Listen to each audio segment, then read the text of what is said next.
अफगानिस्तान में तालिबान का कब्जा हो चुका है। अफगानिस्तान की सेना ने तालिबान के सामने हथियार डाल दिए और राष्ट्रपति अशरफ गनी देश छोड़कर भाग निकले। लेकिन अब अफगानिस्तान में क्या होगा? तालिबान के कब्जे के बाद अफगानिस्तान की कमान कौन संभालेगा?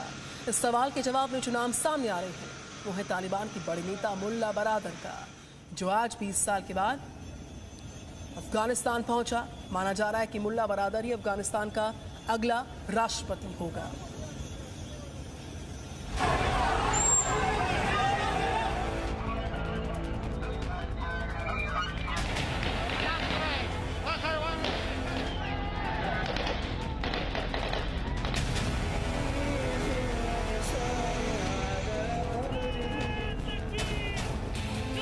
अफगानिस्तान में तालिबान की जीत के सूत्रधार मुल्ला अब्दुल गनी बरादर का विमान जब कंधार में उतरा तो कुछ इस तरह से तालिबान के दूसरे नेताओं ने उसका स्वागत किया।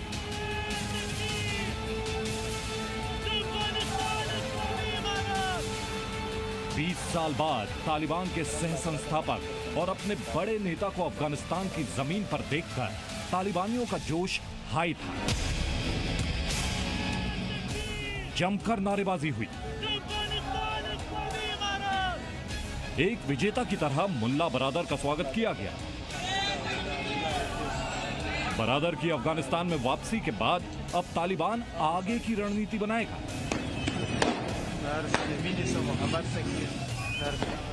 और तालिबान की नई रणनीति के केंद्र में रहेगा वो ही चेहरा जिसके सिर तालिबान बांध रहा है अपनी इस जीत का ताज, यानी खुद मुल्ला बरादर, जिसे अफगानिस्तान का नया राष्ट्रपति माना जा रहा है। तालिबान का सबसे बड़ा चेहरा मौलाना अब्दुल गनी बरादर अफगानिस्तान लौट आया है। अफगानिस्तान और पूरी दुनिया में अब इस बात की चर्चा है कि बरादर अफगानिस्तान का नया राष्ट्रपति बन सकता है। अगर अब्दुल गनी बरादर अफगानिस्तान की सत्ता में आता है तो अफगानिस्तान में क्या बदलाव होंगे, आज हम आपको यही बताएंगे। चलिए सबसे पहले हम आपको बताते हैं कि आखिर कौन है ये मुल्ला बरादर, जिसके बारे में कहा जा रहा है कि वो अफगानिस्तान का नया राष्ट्रपति बनने जा रहा है। मुल्ला बरादर का पूरा नाम मुल्ला अब्दुल गनी बरादर है। मुल्ला अब्दुल गनी बरादर उन 4 लोगों में से एक है जिन्होंने 1994 में तालिबान का गठन किया था। मुल्ला बरादर मुल्ला मोहम्मद उमर का बेहद करीबी और भरोसेमंद था। तालिबान सरकार में 1996 से 2001 तक उप रक्षा मंत्री के पद पर तैनात रहा। अमेरिका के खिलाफ लड़ाई और वार्ता में महत्वपूर्ण भूमिका निभाई। मौजूदा वक्त में तालिबान का सबसे बड़ा रणनीतिकार है। पहली बार तालिबान पावर में आई तो ये मंत्री रहे, मिनिस्टर डिफेंस या वाइस प्रेसिडेंट भी रहे। और जब तालिबान की सरकार गिरी, जब अमेरिका ने इन्वेजन करा, तो मुल्ला उमर जब भागा तो कहा जाता है कि इसने अपनी मोटरसाइकिल के पीछे बिठा करके भागे थे ये लोग अमेरिकन फोर्सेस से। और उसके बाद 2010 तक ये अमेरिकन फोर्सेस को अपोज करता रहा, लड़ता रहा तालिबान के साथ। तालिबान ही है ऑफ कोर्स लीडर की तरह से, परंतु 2010 में इसका अरेस्ट हो गया पाकिस्तान में। आज जिस मुल्ला बरादर के अफगानिस्तान के राष्ट्रपति की कुर्सी पर बैठने की बातें चल रही हैं, एक दौर था उसे पाकिस्तान की जेल में 8 साल बिताने पड़े थे। 2001 में अफगानिस्तान पर अमेरिका के हमले के बाद उस वक्त डिप्टी डिफेंस मिनिस्टर रहे मुल्ला बरादर को भागना पड़ा। तब अफगानिस्तान में अमेरिकी फौज पर मुल्ला बरादर ने लगातार हमले करवाए। आखिरकार 2010 में मुल्ला बरादर पाकिस्तान के कराची से पकड़ा गया। ये तस्वीर उस वक्त की है जब मुल्ला बरादर को पाकिस्तान में गिरफ्तार किया गया था। उस समय अफगानिस्तान सरकार शांति वार्ता को बढ़ावा देने के लिए जिन बंदियों को रिहा करने की मांग करती थी, उनकी सूची में बरादर का नाम प्रमुख होता था। और जब अमेरिका को लगा कि उसे अफगानिस्तान से लौटना है तो तालिबान की ओर से वार्ताकार की तलाश करते करते उसे मुल्ला बरादर की याद आई। इसके बाद डोनाल्ड ट्रंप के निर्देश और तालिबान के साथ डील होने के बाद पाकिस्तान ने इसे 2018 में रिहा कर दिया था। रिहाई के बाद मुल्ला बरादर अमेरिका के साथ तालिबान का प्रमुख वार्ताकार बना।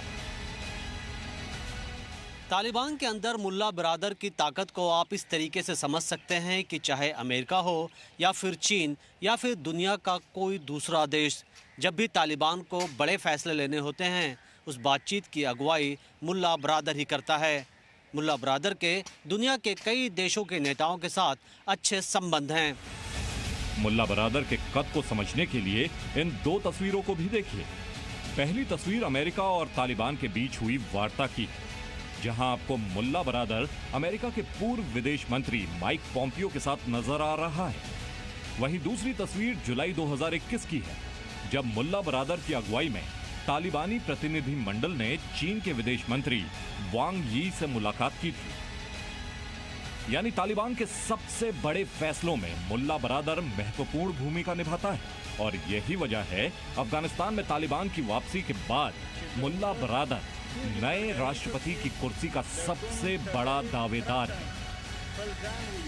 आज की तारीख में मुल्ला बिरादर जो थोड़ा मॉडरेट फेस के रूप में जाना जाता है तालिबान के, वो एक प्रेसिडेंट बनने के लिए जो क्वालिफिकेशंस चाहिए वो उसमें हैं और इसीलिए उसे एक प्रोबेबल कैंडिडेट माना जा रहा है कि आने वाले वक्त में वो तालिबान का प्रेसिडेंट बनेगा।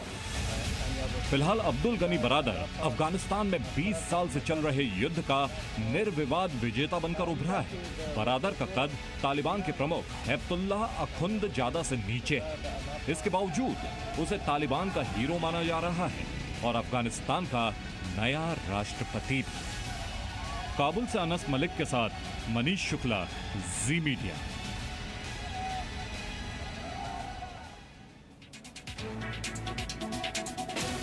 चलिए अब आपको हम बताते हैं कि मुल्ला बिरादर कैसे तालिबान का इतना बड़ा नेता बन गया कि आज उसको राष्ट्रपति पद की रेस में सबसे आगे कहा जा रहा है। मुल्ला बिरादर के ऊंचे कद की सबसे बड़ी वजह उसके तालिबान के संस्थापक मुल्ला उमर का बेहद करीबी होना था।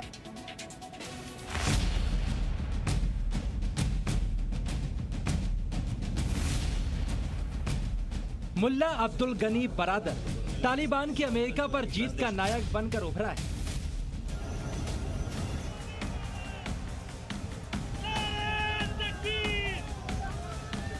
लेकिन तालिबान के टॉप नेता बनने के लिए मुल्ला बिरादर ने लंबा सफर तय किया, जिसकी शुरुआत सोवियत संघ के खिलाफ मुजाहिदीनों की लड़ाई से हुई थी। 80 के दशक में जब सोवियत संघ ने अफगानिस्तान पर हमला किया तो 12 साल की उम्र का अब्दुल गनी बिरादर मुजाहिदीनों के साथ शामिल हो गया।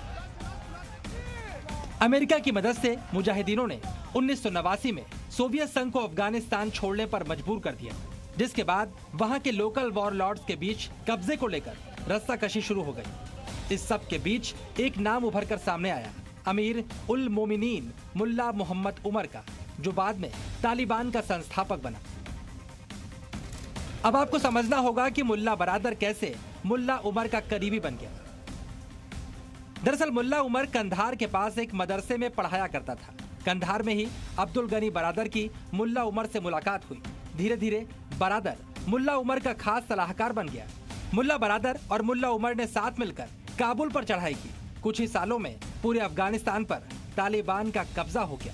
वक्त के साथ बिरादर उमर का सबसे विश्वास पात्र और खास कमांडर बन गया। मुल्ला उमर के बेहद विश्वास पात्र होने की वजह से तालिबान सरकार में मुल्ला बिरादर को उप रक्षा मंत्री का पद भी मिला था। कुछ साल पहले पाकिस्तान की ISI ने इसे अरेस्ट किया था, सिर्फ वाशिंगटन को ये दिखाने के लिए कि वो आतंकवादियों के खिलाफ एक्शन लेते हैं। और 2018 में इसे रिलीज़ किया गया जब United states of America Taliban के साथ बातचीत करने का मन बना चुके थे। तब से अब तक बिरादर एक तालिबान का पब्लिक फेस बन के उभर के आया सामने और इसे एक थोड़ा मॉडरेट तालिबान का फेस भी माना जाता है। चलिए अब आपको बताते हैं आखिरकार बिरादर तालिबान के अंदर इतना लोकप्रिय कैसे हुआ। बिरादर सिर्फ सीनियर तालिबानी कमांडरों से नहीं मिलता था, बल्कि छोटे दर्जे के अधिकारियों और आदिवासी बुजुर्गों के साथ भी बातचीत करता था। आम नागरिकों को भी बिरादर काफी इज्जत देता था। मीटिंग्स के पॉइंट नोट करने के अलावा वो लगातार मुल्ला उमर का नाम भी लिया करता था। इसके अलावा तालिबान की लड़ाई की रणनीति भी वही तय करता था। बरादर को इन सभी खासियतों ने तालिबान और उसके बाहर भी काफी लोकप्रिय बना दिया। मुल्ला बरादर तालिबान का सबसे सर्वमान्य और असरदार चेहरा है, जिसके नेतृत्व में तालिबान के सभी नेता काम करना स्वीकार कर लेंगे। देखा जाए तो मुल्ला बरादर की इमेज भी काफ़ी सॉफ्ट है और ऐसे में तालिबान को अफगानिस्तान की जनता का समर्थन पाने में भी मदद मिलेगी। अब सवाल ये भी उठता है कि अब बरादर के नेतृत्व में तालिबान बदलेगा, जिसके संकेत फिलहाल तालिबान दुनिया को देने की कोशिश कर रहा है। We are assuring the safety of all those who have worked with the United States and allied forces, whether as interpreters or any other field that they have worked with them. As for their talents and their skills, we do not want them to leave the country. We want them to serve their own homeland.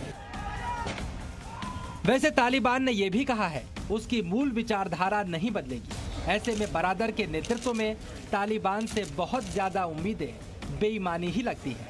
लेकिन अगर बरादर ऐसा करने में कामयाब रहता है तो अफगानिस्तान की तस्वीर पिछले तालिबान राज से बदली हुई भी हो सकती है।